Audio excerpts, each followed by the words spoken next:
Listen, students, I am Dr. Arvind Kumar, Faculty of Management, Government Engineering College, Jamui, Bihar. I am going to start the class of Cost Management of Engineering project, and here the topic is tools and techniques of strategic cost management. In this regard, in previous class, I was discussed balance code scorecards techniques. The some point was over and some point is remaining to discuss about balance scorecard. So let us start.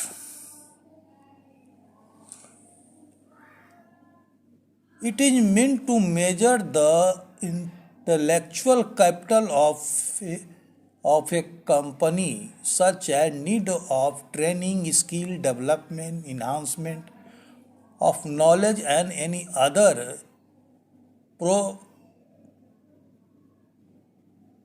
proprietary information that gives it competitive advantage in the market. This is I tell about balance scorecard BSC.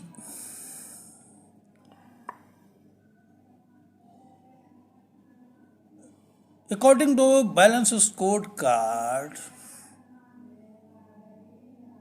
the capacity of any business entity is taking as a intellectual capital of company, and for the sake of that there is need of training, skill development, enhancement of knowledge, and other proprietary information that gives it a competitive advantage in the market.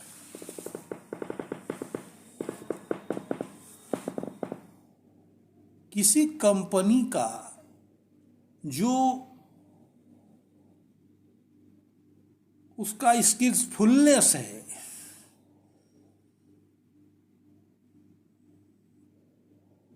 उसके जो बेहतरीन तौर तरीके हैं, बेहतरीन जो उसके मानव संसाधन हैं,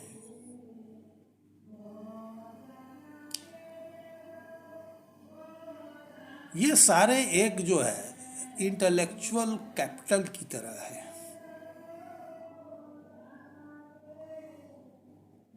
और जिसके तहत प्रशिक्षण, skill development, enhancement of knowledge, ये सब बातें जो है बहुत महत्वपूर्ण है कि जो एक स्पर्धात्मक जो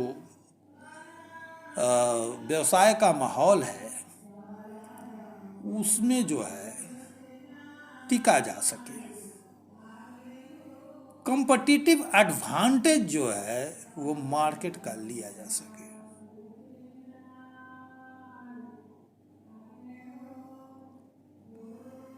और ये जो है बैलेंस कोड कार्ड की मदद से जो है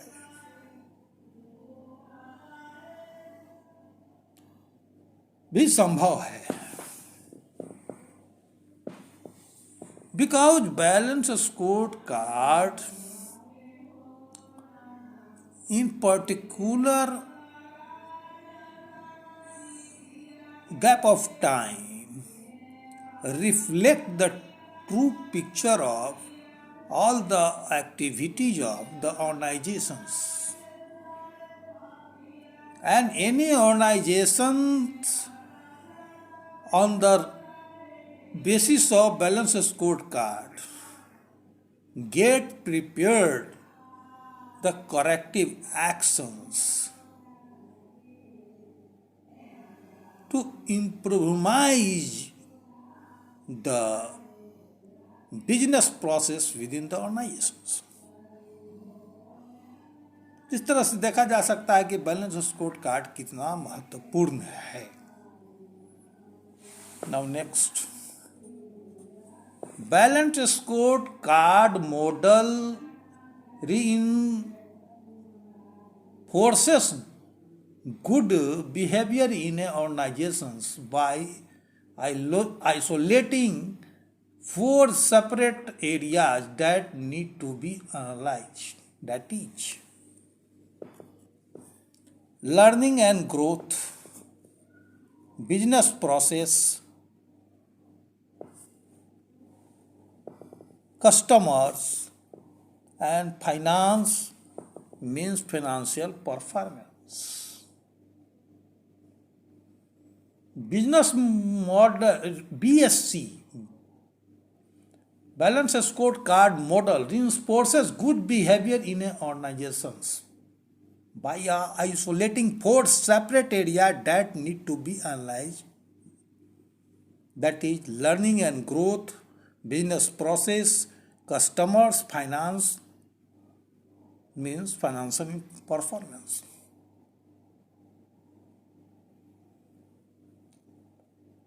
Balance scorecard helpful to line up the organizations what a strategic cost management need and required for the accomplishment of a strategic goal. इसकी यहाँ जो है बैलेंस स्कोर कार्ड जो है, जो भी स्थितियाँ हैं किसी ऑर्गेनाइजेशंस की, कहाँ लैकुनाज है, कहाँ परेशानियाँ हैं, कहाँ दिक्कतें हैं, कहाँ परफॉर्मेंस सही नहीं हो रहे हैं, उसको वो प्रदर्शित करता है. एक पर्टिकुलर जो है टाइम इंटरवल पर स्कोर कार्ड्स वो प्रदर्शित करता है कि स्थितियां क्या हैं, और समय रहते जो है वो गड़बड़ स्थितियों से जो है पर जो है काबू पाया जाता है. तो ये देखा जा सकता है कि बैलेंस स्कोर कार्ड कितना महत्वपूर्ण है. 4 क्षेत्रों में learning and growth,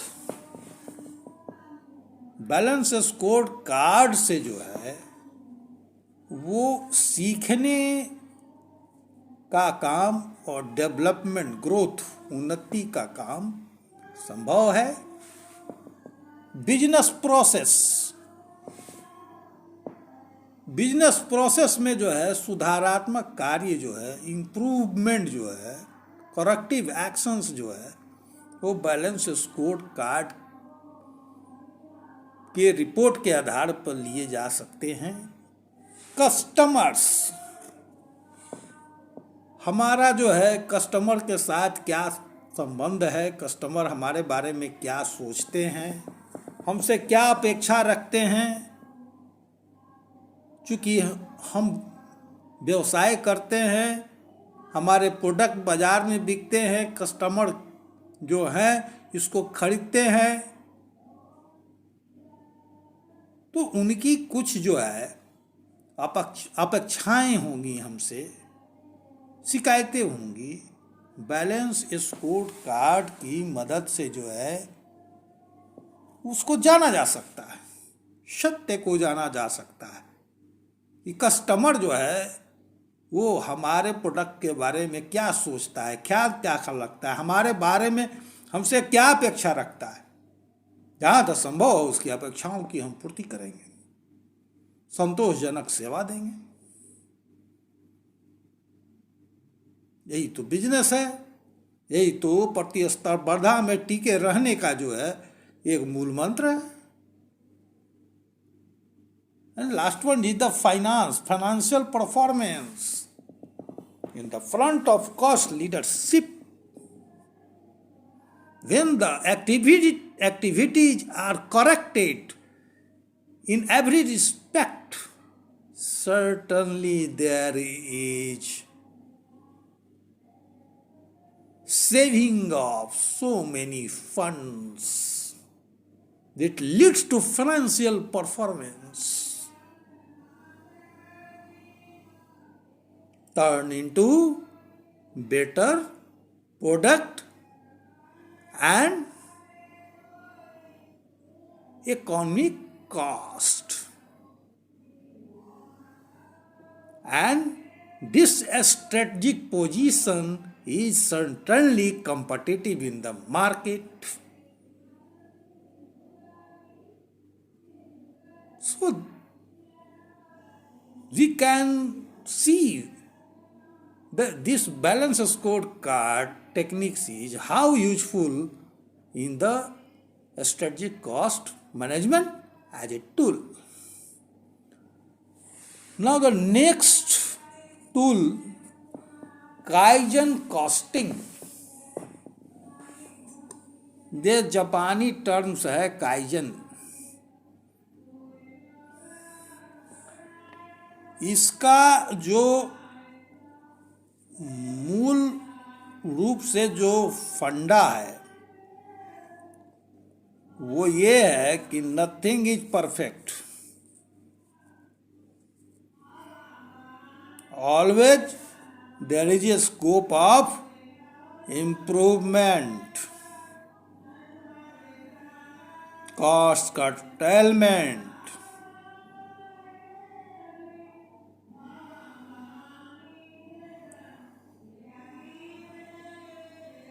in the way of product differentiations. इसका ये फंडा है।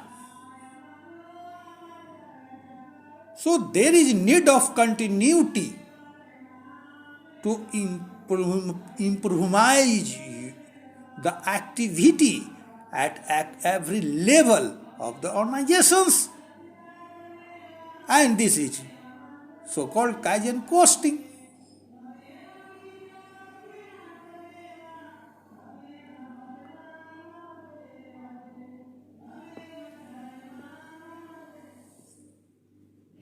Continuous improvement, continuous cost curtailment in the way of product differentiations.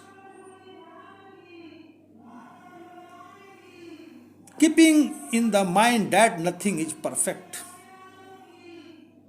and one organizations have to get the position of perfect because there is competitions. So this Kaizen costing is evident in competitive market.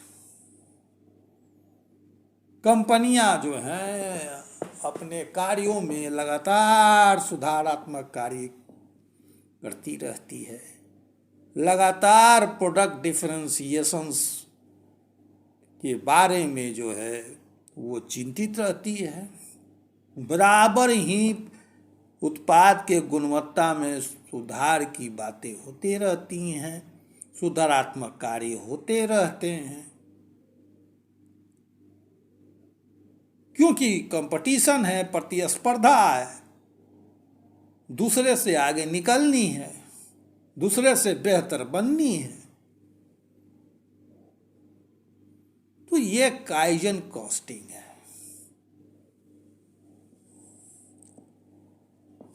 Now, Six Sigma, the another tools.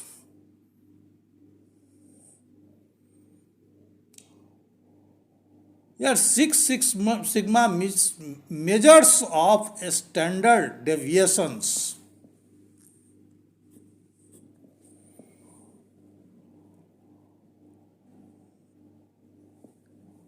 In first time, Motorola introduced these tools, Six Sigma. Especially it is related in product defects under processions. How can I control that?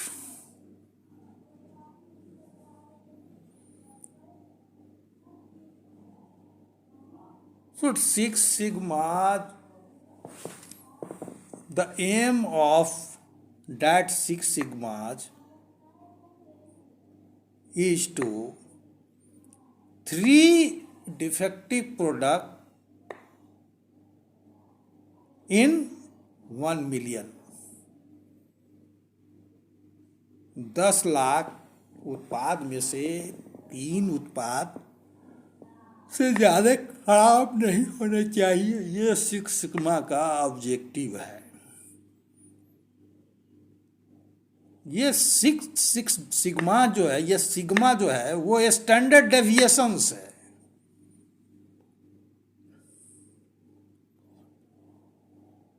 Deviations जो है वो जो standard जो product है उससे जो है कितना जो है वो डेविएटेड है।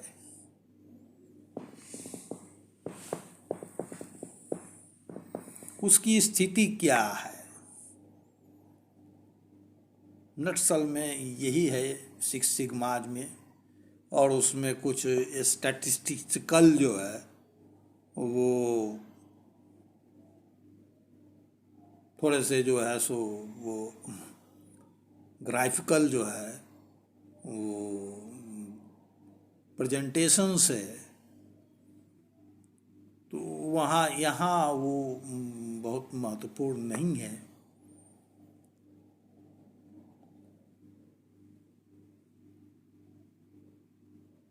Here in concise to know that Six Sigma means reduce the variation in the product.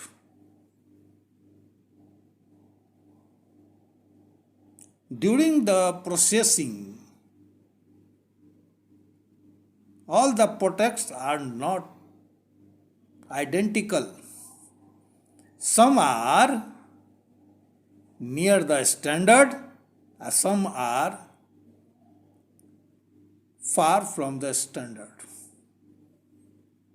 The product which is far from the standard is defective product, which is near about the standard is right type of product. So under Six Sigma, the emphasis go on reduce the variation in the product.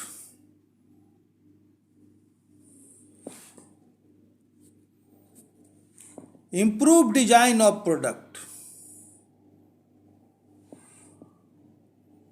इसलिए कि कभी कभी product का design ही ऐसा होता है कि वो उसमें डिफेक्ट्स जो है वो आ ही जाते हैं, तो उसके डिजाइन को इम्प्रूव करने की आवश्यकता है कि डिफेक्टिव जो प्रोडक्ट्स हों वो कम से कम जो है प्रोसेस के दरमियान आए। Better management and administration in the product process.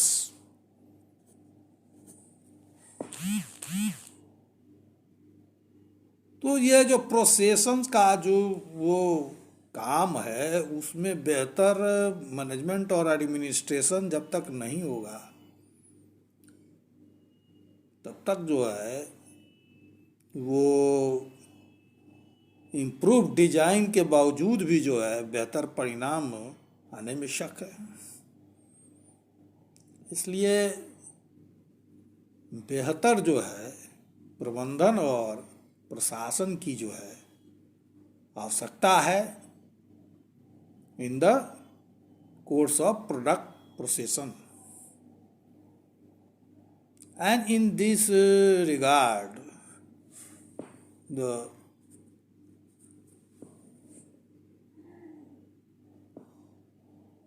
there is minimize the defects in the product by minimization of standard deviation.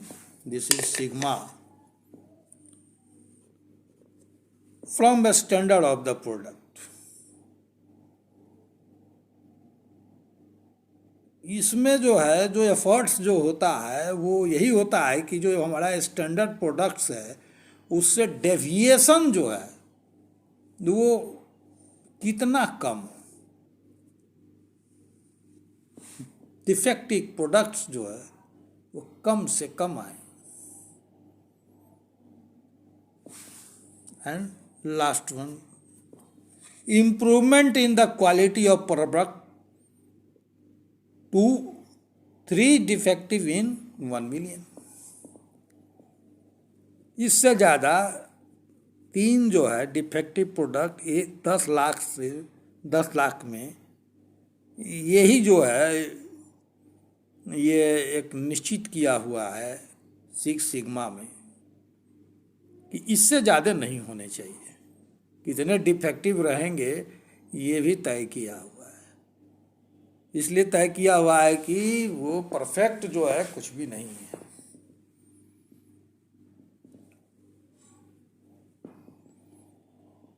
वो काइजन कॉस्टिंग में हमने देखा कि जो है उसका कंसेप्ट ही है कि nothing is perfect, always there is a scope of improvement. वही चीज आप देखिए 6 सिग्मा में भी जो है दिखाई पड़ती है कि इसमें एक स्टैंडर्ड जो है कि 3 डिफेक्टिव प्रोडक्ट जो है 10 लाख में, वो मतलब कि जो है एक्सेप्टेबल है। अब ये जो स्टैंडर्ड है ये कितना जो है कठिन है ये जो सोचा जा सकता है। 10 लाख प्रोडक्ट में सिर्फ 3 ही डिफेक्टिव होने चाहिए। अब इसके लिए अब तो किसी भी ऑर्गेनाइजेशन में पूरा गुणात्मक सुधार की आवश्यकता है, हर स्तर पर गुणात्मक सुधार की आवश्यकता है। प्रोडक्शन हो, ह्यूमन रिसोर्स हो, फाइनेंस हो, मार्केटिंग हो, आफ्टर सेल सर्विसेज हो, मेंटेनेंस हो, ट्रांसपोर्टेशंस हो, इन्वेंट्री हो, असेंबलिंग हो,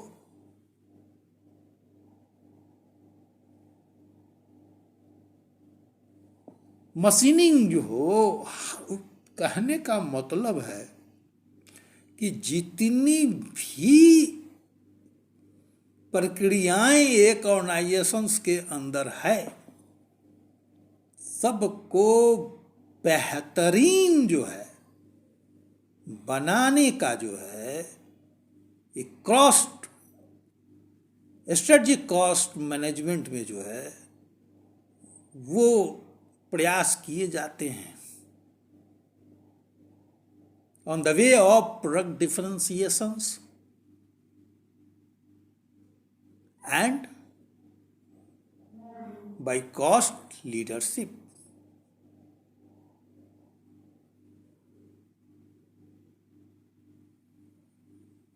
Now I am going to discuss the next tool,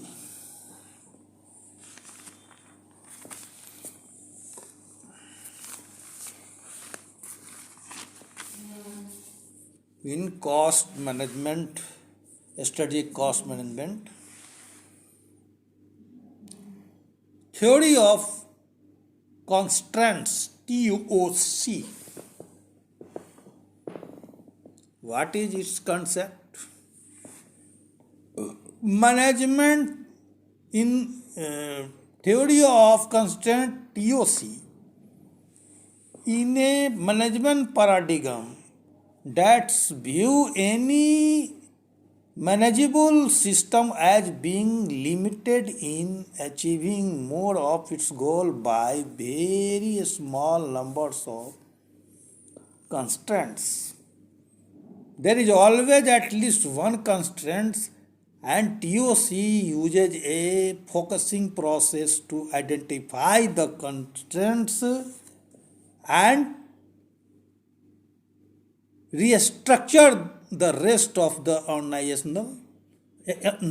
organizations around it.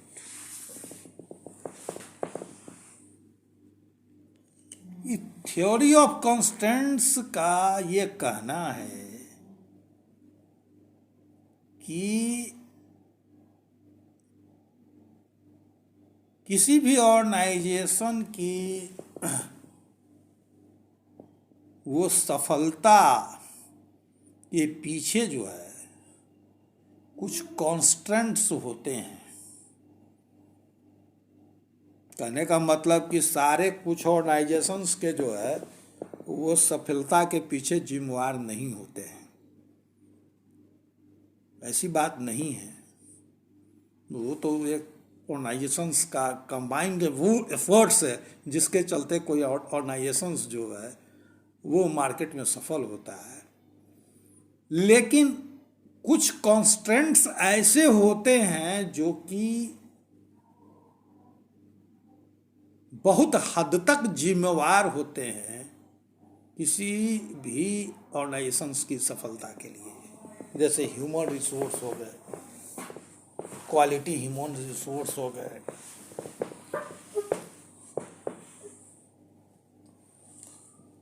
Timely finance हो गया,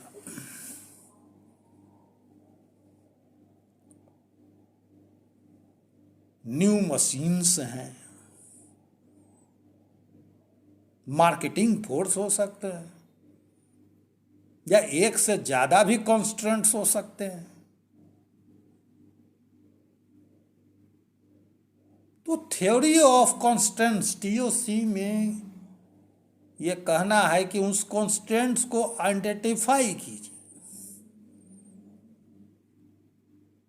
कि वो कौन कौन से कॉन्स्टेंट्स हैं जिसके चलते कंपनी में बेहतर परफॉर्मेंस का एक जो है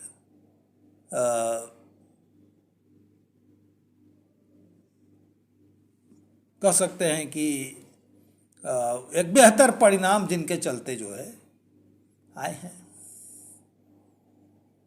उस कॉन्स्ट्रेंट्स को जो है वो कहता है कि आइडेंटिफाई कीजिए, and according to that constraints, these constraints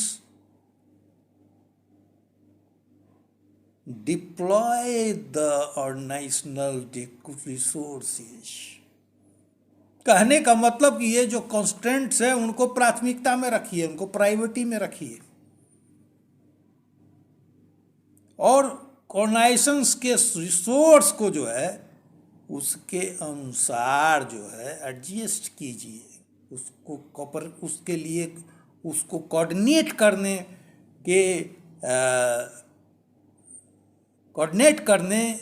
स्थिति में बनाइए, बेहतर कोऑर्डिनेट करने की स्थिति में बनाइए।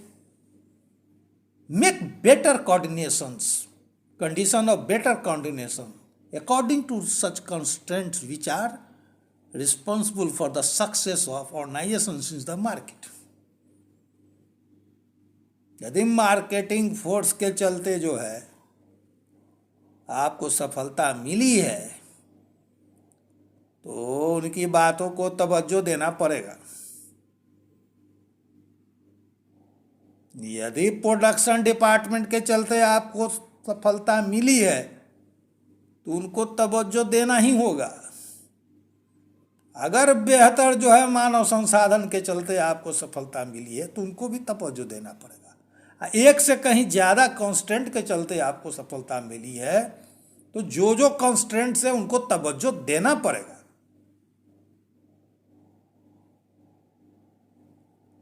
और उसके अनुसार कंपनी का जो अदर रिसोर्सेज है उसको डिप्लॉय किया जाएगा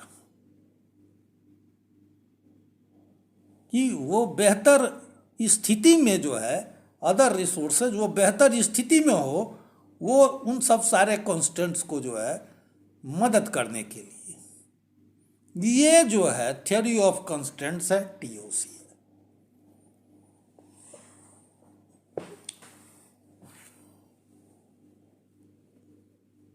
तो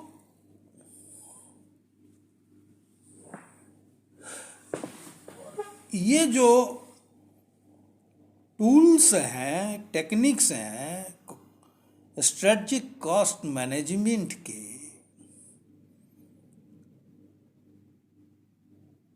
वो जो है एक मैनेजर्स जो है अपनी बुद्धि और उसकी प्रायोगिकता के अनुसार, उसकी यूटिलिटी के अनुसार जो है कहीं भी जो है प्रयोग में लाता है।